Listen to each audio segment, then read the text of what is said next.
Terimalah salam hangat kami dari HKBP Kernolong, HKBP tertua di Pulau Jawa. Bapak, Ibu, dan Saudara yang dikasihi oleh Tuhan Yesus Kristus. Sebelum kita mendengar firman Tuhan, mari kita berdoa. Ya Allah Bapa kami yang penuh kasih, sungguh baik Engkau Tuhan memelihara hidup kami hingga saat ini. Tuhan, kami rindu akan firman-Mu sebelum kami beristirahat di peraduan malam kami. Biarlah Roh-Mu yang kudus menguduskan kami sehingga kami layak mendengar, layak di hadapan-Mu.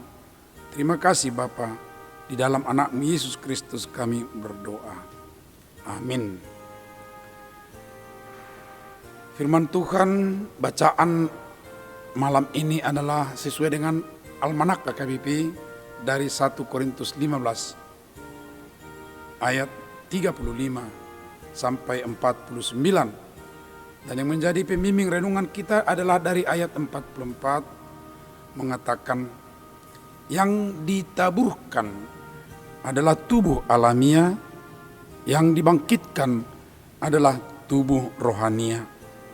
Jika ada tubuh alamiah, maka ada pula tubuh rohania.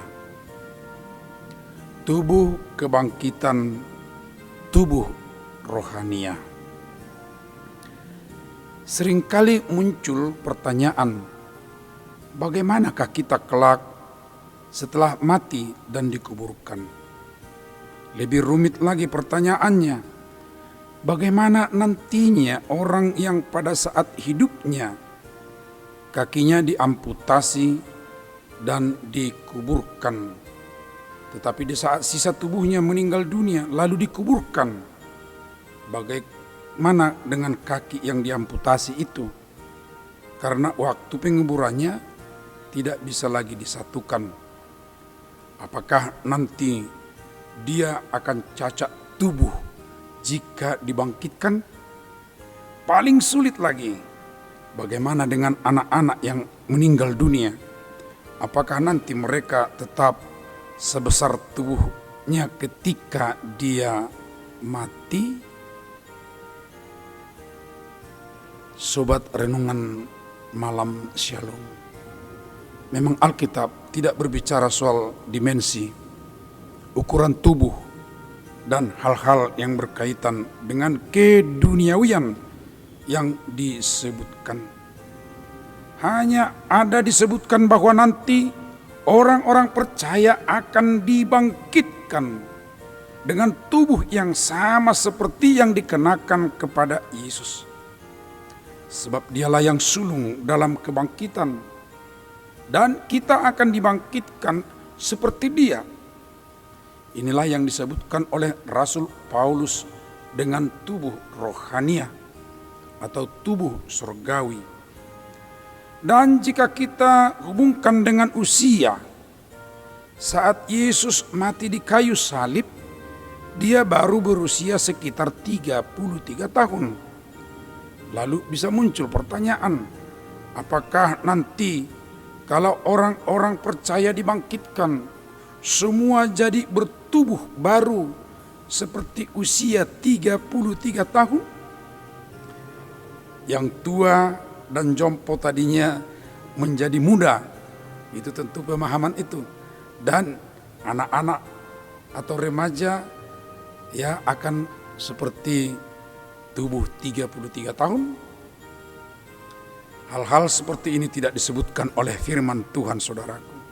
Dan syukurlah, sebab jika disebutkan seperti itu, maka yang muda-muda bisa terus ambil langkah salah. Katanya lebih baik cepat mati. Ya, tidak perlu jaga kesehatan.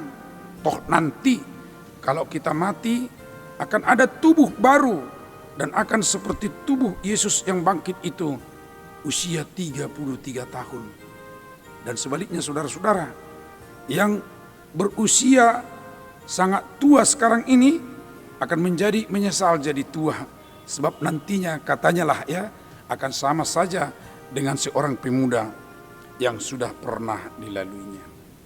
Saudara, kita hanya fokus bahwa orang-orang percaya kepada Yesus yang kelak akan mengenakan tubuh rohani.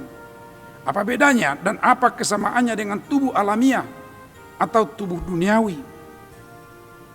Mengacu kepada tubuh Yesus setelah bangkit, ternyata ada yang terus berkesinambungan atau berkelanjutan dari tubuh alamiah ke tubuh rohania.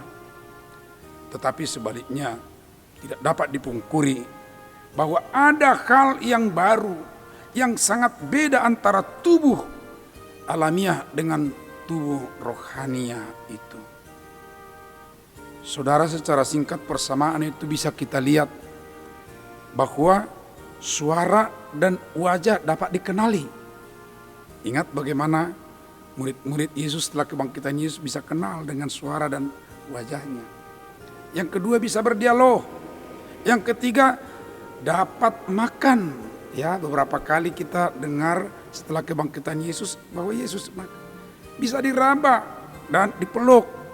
Kemudian ada kebiasaan-kebiasaan baik pada masa Yesus memakai tubuh alamiah dengan kebiasaan setelah dia memakai tubuh rohania, yaitu salam yang sering dikatakan damai sejahtera. Demikian juga menghibur, menguatkan dan mengatakan jangan takut. Dan kemudian memberi atau melayani makan. Serta kebiasaan yang baik mengunjungi. Itu tetap berkelanjutan atau berkesinambungan.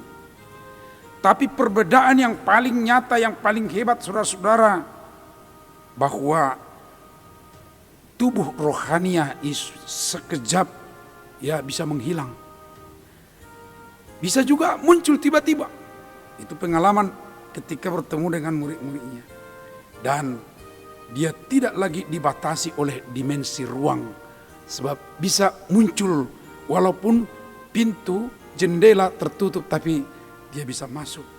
Dan kemudian kita tahu dia bisa menyatu dengan awan. Terutama kita tahu ketika Yesus naik ke surga. Saudara, yang paling penting bagi kita dari pemahaman ini, bahwa kelak akan ada tubuh rohani bagi kita, bagi orang-orang beriman kepada Kristus. Walaupun tubuh alamiah ini berakhir, namun akan ada tubuh rohania kita. Dan kita bisa saling kenal. Memang tidak sama lagi hakikatnya dengan keadaan di dunia yang kita alami sekarang ini. Melainkan dengan situasi yang jauh lebih indah daripada yang sekarang. Dan kita semua kelak akan memilikinya. Sama seperti Kristus yang bangkit dan bertubuh rohani itu. Amin. Mari kita berdoa. Terima kasih ya Tuhan, kami makin sadar bahwa kehidupan kami bukan hanya sekarang dengan tubuh alamiah ini, melainkan juga nantinya dengan tubuh rohani setelah kebangkitan dari kematian, sama seperti tubuh Kristus. Betapa bahagianya kami orang beriman kepada anak-Mu Yesus Kristus, Tuhan kami. Tuhan, kami juga mohon malam ini pelihara, lindungi, berkati kami, supaya kami esok pagi bangun dan segar untuk boleh melakukan pekerjaan kami demi kemuliaan nama-Mu. Kami juga doakan saudara-saudara kami yang sakit, Tuhan, tolonglah mereka, beri pengharapan teguhannya kepadamu saja supaya iman mereka tidak lemah atau mereka beralih kepada kekuatan-kekuatan lain. Terima kasih Bapa, di dalam anak-Mu Yesus Kristus, anak-Mu kami berdoa.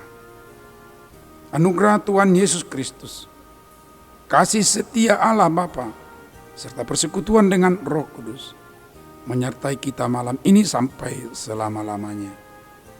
Amin.